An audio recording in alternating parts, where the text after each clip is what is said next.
Sedicom, ikigo ca Diocese nkuru ya Bujumbura co kumenyesha amakuru. Ese Kristo yomenyekana?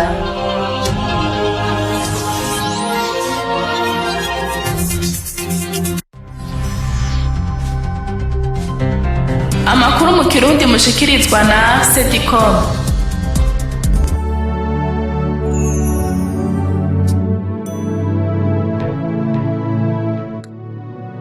Amahoro mwese bakunzi b'ikigo ca Diocese nkuru ya Bujumbura cyo kumenyesha amakuru, ikaze n'igwanyo muri ano makuru yo kuva ku igenekerezo rya 28 Mukakaro gushika ku igenekerezo rya 4 Myandagaro, mukayakurikirana kuri website akaburungu Archidiocese de Bujumbura akaburungu BI.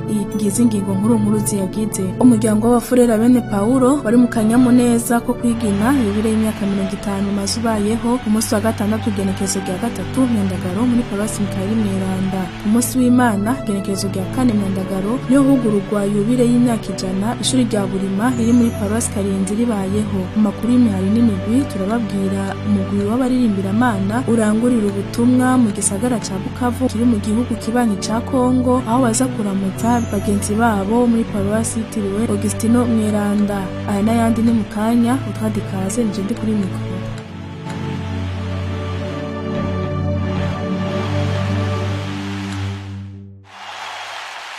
Ndasubiye kubaha ikaze. Umuryango w'abafurera bene Paulo bari mu kanyamuneza ko kwigina yubire y'imyaka 50. Uwo muryango mazubayeho umunsi wa gatandatu igenekerezo rya 3 Myandagaro muri Paroisse yitiriwe Myandagaro. Ibirori vyatangujwe n'inkuka y'imisa yarirongowe na nyene icubahiro mu episkopi mukuru wa Diocese nkuru ya Bujumbura Musenyeri Gervase bashimiye ubusa. Ni inkuru ya Claver Kayoya. Kuri wa gatandatu igenekerezo ya 3 kwezi k'umunani kara kanyamuneza kadasanzwe, aho abafurera bene Paulo bari bazindutse bafise urubanza ko kwigina yubire y'imyaka 50. Kuri uwo munsi nyene hari abafurera basanzwe bagira indagano za mbere n'abandi bagira iza burundu, hakaba n'abandi babiri bategwa iteka mu kwatirwa mu budiyakoni. Nyine icubahiro Musenyeri mukuru wa Diocese nkuru ya Bujumbura yararongoye igisabisho c'inkuka ya misa, yarabazirikanye cyane mu kubibutsa ivyiza biranga yubire. Arabwira abaza kuronka amateka ingene bategerezwa kwigenza nk'abana b'Imana mu gushingira intahe Yezu Kristo we bemeye kwihebera. Bafurera muramukanye uru rubanza rwo gukurikira Yezu, nimuhitemo rero Kristo kandi mwigira inama nziza yo kuzokwama ariwe muhitamwo, aho mwatangura kurondera Kristo mugombira ibanga ryo kwihebera Imana. Yezu yarabariye umwe muri mwebwe ati genda ubanze ugurishe byose kandi ubihaboro. Wogurisha byose akabika amafaranga, murumva yuko ataco bakoze, murumva batacu busigaranye. Yezu rero yarabariye abarire umwe ati genda ugurishe byose ubihaboro. Urugendo rero rwo gusubira inyuma rwaraheze. Uyu munsi agize ati ingo unkurikire, niwumve gutanga urugendo rushasha, kandi urugendo ukugenda uraba imbere, ntuzuhava uterwa n'urukebu ngo usubire ku byo wagurishije kandi wamaze guhabora. Iyo nkuka y'imisa yari yatewe iteka n'abandi banyacubahiro b'abepiskopi, umwepiskopi wa Diocese ya Rutana, umwepiskopi wa Diocese ya Ruyigi, kumwe na Musenyeri mukuru w'inararibonye Evariste Ngoyagoye, kumwe n'ivyegera by'abepiskopi n'abasaserdoti isinzi bari baje kwigina uwo munsi mukuru mu gushigikira abafurera bene Paulo. Inyuma y'inkuka y'imisa akanyamuneza karabandanije, kuko baciye baja mu kigo cabo barabandanya basangira amasaka mu kwigina akanyamuneza k'ivyiza vya yubire. Claver Kayoya, Paroisse Myandagaro, ku bwa Sedicom. Arakoze Claver Kayoya. Ku munsi w'Imana igenekerezo rya 4 Myandagaro niho hugururwa yubire y'imyaka 100 iheze ishuri rya Burima riri muri Paroisse Karinzi ribayeho. Ibirori vy'uwo munsi vyari vyatewe iteka n'icegera c'umwungere mukuru wa Diocese nkuru ya Bujumbura Musenyeri Anatole Ruberinyange, Idonido na Oscar Ntunzwe n'Imana. Ibirori vy'uwo munsi vyari vyatewe iteka n'icegera c'umwungere mukuru wa Diocese nkuru ya Bujumbura Anatole Ruberinyange. Imisa ikaba yatangujwe no guhezagira ingoro y'Imana shasha mu kumija amazi ahezagiye ku mpome z'isengero hanze n'imbere. Nyakubahwa icegera c'umwungere mukuru wa diocese nkuru ya Bujumbura akaba yaciye ashikirizwa urufunguruzo rw'iyo ngoro y'Imana n'umushinga amateka Zenonda ruvukanye asanzwe arongoye ubwubako bw'iyo ngoro y'Imana ya Burima. Nawe yaciye arushikiriza nyakubahwa patiri mukuru wa paruwase Karinzi Severe Butoyi. Nawe akaba yaciye aruha mwarimu mukuru w'ishure rya Burima kugira ngo aze yugurura imiryango abakristo baze baronke aho bagabanira ivyiza vy'Imana. Imisa y'uwo musi ikaba yasomwe na patiri mushasha wa mbere wo kw'ishure rya Burima Jeanne Pomusene Masabarakiza yatiwe igenekerezo rya 20 ukwezi kw'indwi uyu mwaka. Mu nsiguro yiwe nyakubahwa icegera c'umwungere mukuru wa diocese nkuru ya Bujumbura Anatole Ruberinyange yasavye abakristo baraho kurondera ivyiza vy'ijuru bareke kwizigitirira ku matungo n'imigenzo vy'iyi si kuko birahera bishira umwanya muto. Yashishikaye gusaba abakristo kwirinda ubunibuni, ubwicanyi, ubusuma n'ubusambanyi, bashira inguvu hamwe nyabuna mu bikorwa vy'iterambere. Akaba yarashimiye cyane abakristo bose bagize umutima mwiza bakirinda ibibatandukanya, bakiyubakira ingoro y'Imana shasha kugira ngo ntibaze bagwabire. Ivyo biheze nyakubahwa icegera c'umwungere mukuru wa diocese nkuru ya Bujumbura Anatole Ruberinyange yaciye ahezagira amavuta maze ayasiga altari n'itaberenakuro. Tubamenyeshe ko ibirori vy'uwo musi vyaranze no gushimira abagize uruhara mu bwubako bw'ingoro y'Imana. Patiri mushasha nawe akaba yahawe ivyambagwa vyo mu nkuka ya misa hamwe n'utundi tuganuke dutandukanye. Imisi isohotse haciye haba ukwiginana mu gusangira ibinyobwa vyari vyateguwe. Turangize tubamenyesha ko abakristo 13 aribo bahimbaje yubire yabo. Ivyo birori vyari vyatewe iteka n'icegera c'umwungere mukuru wa diocese nkuru ya Bujumbura, umuhanuzi mukuru mu biro vy'umukuru w'igihugu, icegera c'umushikiranganje w'intwaro yo hagati mu gihugu, abashinga amateka, abakenguza amateka, buramatari w'intara ya Bujumbura, ba musitanteri n'abakristo bo mu maparuwase atandukanye. Oscar Ntunzwenimana, Sedicom, paruwase Karinzi. Arakoze Oscar Ntunzwenimana.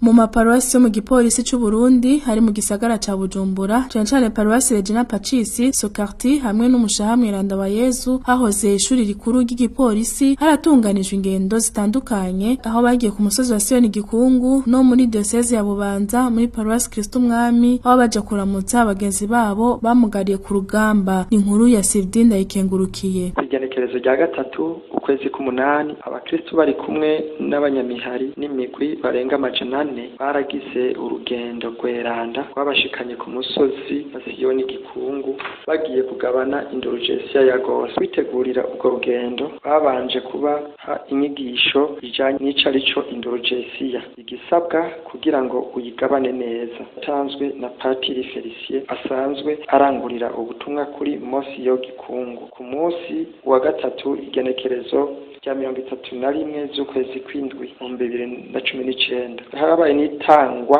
isakramento ry'ikigongwe. Ku munsi wa gatanu igenekerezo rya kabiri ukwezi k'umunani haherejwe inkuka ya misa imbere yo kugabana indulgensia ya gose. Hari ku munsi wa gatandatu igenekerezo rya gatatu ukwezi k'umunani. Kwigenekerezo rya kane naho bukeye bwaho paruwasi Mushaha Mwiranda wa Yezu ahahoze hitwa Enapo muri diocese nkuru nyene ya Bujumbura harabaye urugendo rugana diocese ya Bubanza muri paruwasi Kristo Umwami iri mu ntara ya Cibitoke, aho abasirikare n'abapolisi ba diocese ya Bujumbura bari bagendeye bagenzi babo bamugariye ku rugamba sanzwe baba ku musozi wa Karurama muri diocese ya Bubanza. Ubwo rugendo rwatanguye i Bujumbura isaha 2:20 rukaba rwari rurongowe n'umwibutsamana w'igipolisi mu Burengero Patiri Nkengurutse Kazimiri, akaba ari nawe yahereje inkuka ya misa yabereye kuri uwo mutumba wa Karurama yatanguye igihe c'isaha 4, aho mu nyigisho yatanze yibukije abakristo baraho ko bo kwitwararika ibijanye n'umutima ntibatwagwe n'amaronko nk'uko mu nkuru nziza yabivuga. Nyuma yaho twaregereye abashitsi hamwe n'abari bagendewe turababaza ingene bavyiyumviriye kugira ubwo bucuti. Mu mwumvirize ingene vyagenze. Murabona ko tugandagaje ngahanye abantu baryohewe batavye bagatari kubona basubiye kubona abo twari twasize Bujumbura kuko hari abo tutari bwasubire kubona rero dusubiye kubona abo twari twasize Bujumbura bazi rimwe bahagurutse bakagira kigoro bavuze ati reka wa mutima w'urukundo Yezu nyene yatwigisha reka tuje kuwerekana turi kumwe n'abajya babandi bagenzi bacu bafise intege nke bari mu bamagara make dushobore kugenda nabo gusangira nabo igisabisho urabona ko bazananye n'umusaseredoti no munsi nyene badopfunyira urugendo twahora tugenda tugiye gusenga ku paruwasi ya Kristo Mwami twebwe byaduhimbaye cyane gushika aha muri paruwase Kristo Ruwa yo mu Cibitoke ku mutumba canke mu mubano Kristo wo ku Karurama kugira ngo twiyegereze bagenzi bacu dushikirane tuganire tuvugane kuko bari bamaze igihe hanyuma rero nk'uko mwabibonye nataye muneza ntangere haba kubavuye Bujumbura banezerewe cyane no kwigina bagenzi bacu dusanze aha natwe kandi abino mu Cibitoke aribo bo muri paruwase Kristo Ruwa yo mu Cibitoke banezereje cyane no kubona bagenzi babo bakoranye ibikorwa byinshi bavuye Bujumbura baje kubaraba. Inyuma y'ivyo byose haciye hakurikira gusangirira hamwe utwo baronse mu bwibutsamana bw'igipolisi c'u Burundi ndayikengurukiye Siridi kubwa Sedicom. Arakoze Siridi ndayikengurukiye. Tuje mu makuru y'imihari n'imigwi.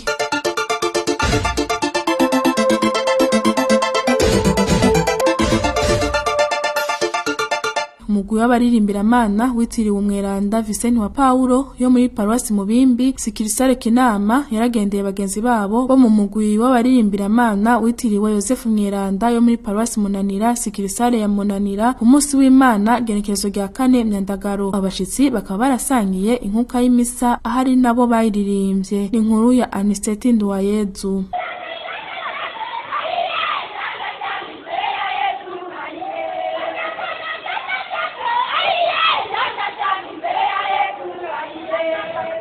Nkuko muvyumvise kuri uyu w'Imana ubwira 18 mu gihe gisanzwe igenekerezo rya 4 ukwezi kw'icenda uyu mwaka korale yitiriwe umweranda Vicente wa Paulo yo muri paruwase Mubimbi Sikirisare Kinama yaramutse igendera bagenzi babo bo muri korale yitiriwe Yosefu Mweranda yo muri paruwase Munanira Sikirisare Munanira muri Vikaria ya Muramvya bakaba ari nabo baremesheje abakristo mu ndirimbo baririmbye mu nkuka ya misa gira kabiri yaherejwe na patiri mukuru wa paruwase Munanira Patiri Deonitunga. Mu nsiguro yiwe akaba yamenyesheje abaraho ko urukundo no gufashanya ari cyo Imana iduhamagarira. Inkuka ya misa irangiye baciye babakirira aho babateguriye ari naho havugiwe amajambo atandukanye. Tubamenyeshe ko umukuru wa korale yitiriwe Yosefu Mweranda yo muri paruwase Munanira yatanze ikase n'icicaro asaba mugenzi we yaje aserukira korale yitiriwe umweranda Vicente wa Paulo kubatekururira agakemanyi babatekereye inyuma y'indirimbo z'agahimbare baronkeye mu nkuka ya misa. Uwaserukiye korale yitiriwe umweranda Vicente wa Paulo Jean Marie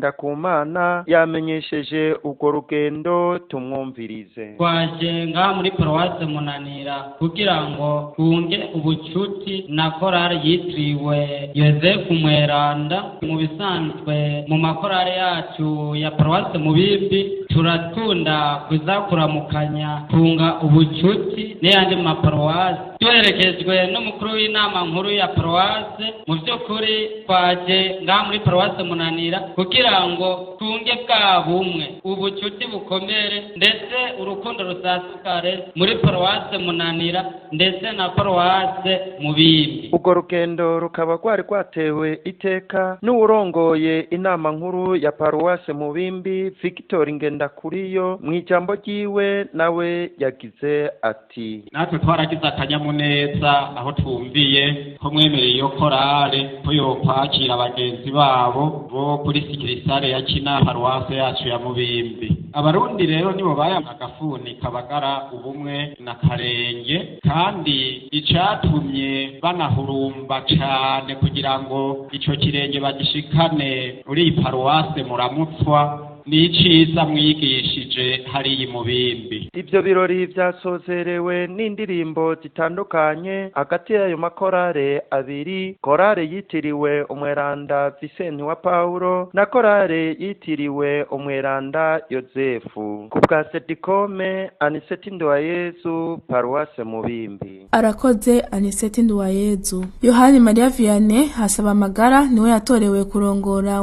umuhari w'abasaveri ku rwego rw'igihugu mu kiringo c'imyaka 3 mu matora yagizwe n'abasaveri baserukira abandi umunsi wa gatandatu ngerekezo rya gatatu Myandagaro mu nyubakwa z'ikigo c'imihari y'ubutumwa katolika ku rwego rw'igihugu. Ni inkuru ya Gonzalve Ntashimikiro. Ayo matora akaba yabaye ku munsi ugira kabiri abaserukira abandi muri uwo muhari bakoraniye mu nama idasanzwe kurimbura ikorwa n'imigambi by'uwo muhari aho biteye. Inama ikaba yari yitabwe n'abagize komite nyobozi y'uwo muhari ku rwego rw'igihugu hamwe n'abaserukira abandi mu madiocese yose atandukanye ko ari 8. Muri abo hakaba harimwo n'abasacerdoti basanze barabibutsa amana b'uwo muhari muri diocese zose. Ku byari ku rutonde mu iyo nama hakaba harimwo no gusubiriza indongozi zahahora. Inyuma y'amatora yabaye Yohani Maria Vianney Hasabamagara akaba ari nawe yaciye atorwa ku majwi 31 kuri 33 y'abatoye kugira ngo arongore uwo muhari mu kiringo c'imyaka 3 asubirire Engineer Zenobe Niragira yahora arongoye uwo muhari. Uyu yarayatowe rero akaba afise imyaka 51 akaba yinjiye mu muhari wa Saveri mu mwaka w'1989 akaba yarashinzwe ubutumwa butandukanye muri uwo muhari eka mbere no muri paroisse yitiriwe umweranda Yozefu asanzwe abamwo akaba yarafise ubundi butumwa asanzwe angura. Akaba yarashinzwe ubutumwa butandukanye muri uwo muhari eka mbere no muri paroisse yitiriwe umweranda Yozefu asanzwe abamwo. Nkuko yabibwiye abasaveri baraho bose uwo musuku mushasha ari kumwe na komite yigwize n'abantu 9 bazoshira imbere kubaha Imana bashira imbere gukundisha umuhari rwaruka kumvikana kugira ngo bashobore guteza imbere umuhari wabo. Naho Zenobe Niragira yahora arongoye umuhari yarakeje abo batowe yongera abamenyesha ko azoba hafi kugira ngo ababere umuhanuzi. Ngomenya ko Zenobe Niragira yahora arongoye uwo muhari mu kiringo c'imyaka 6 asanzwe kandi ari n'icegera c'umukuru w'uwo muhari ku rwego rw'isi yose. Bamenye kandi ko ari nawe asanzwe yaserukira imihari y'ubutumwa bwa Ecclesia ku rwego rw'igihugu.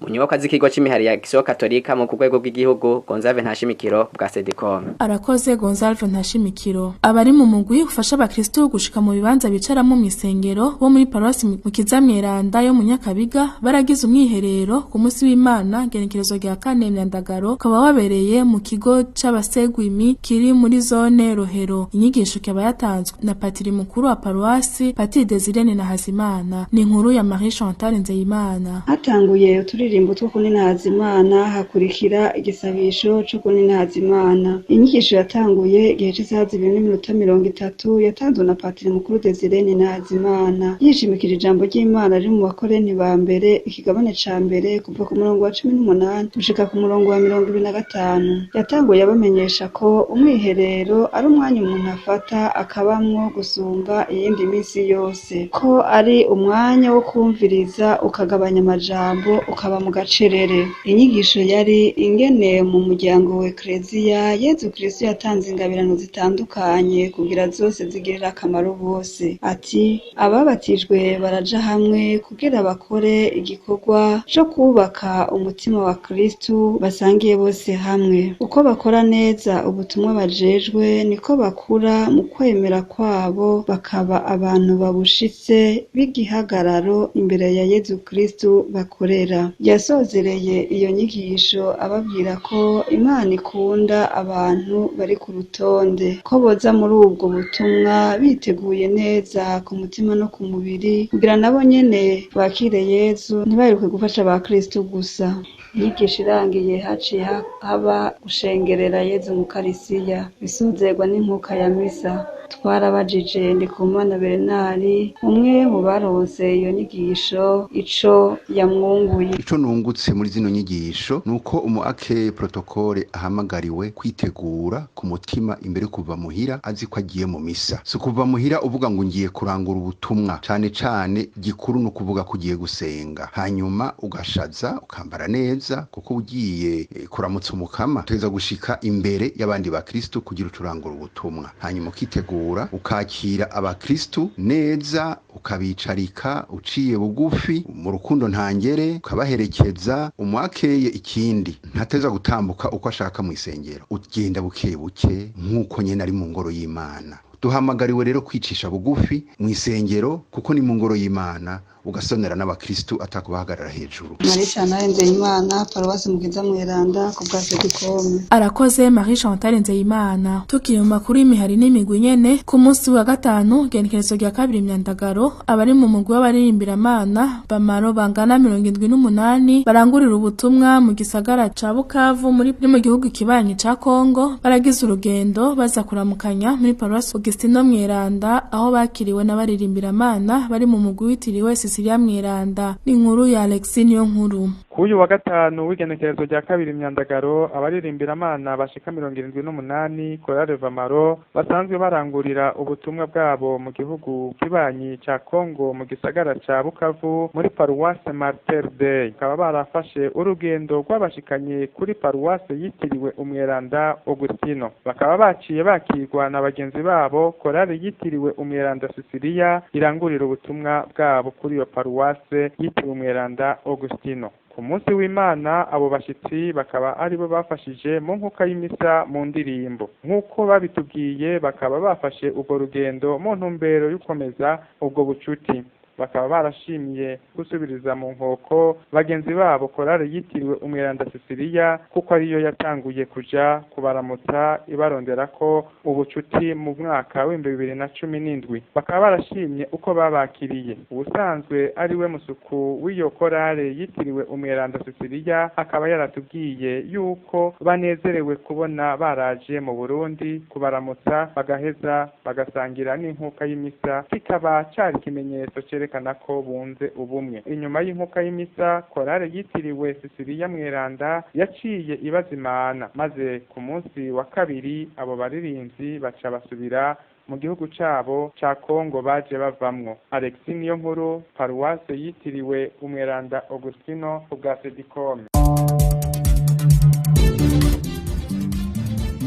Akaba ari kuri iyo nkuru ndangirije ko ano makuru ndabashimira mwebwe mwese mwafasha akanya ko kuyakurikirana nashimira n'abafashije kuyatororokanya utwade kaze njera kuri mikro nkaba ndabipfurije amahoro y'Imana.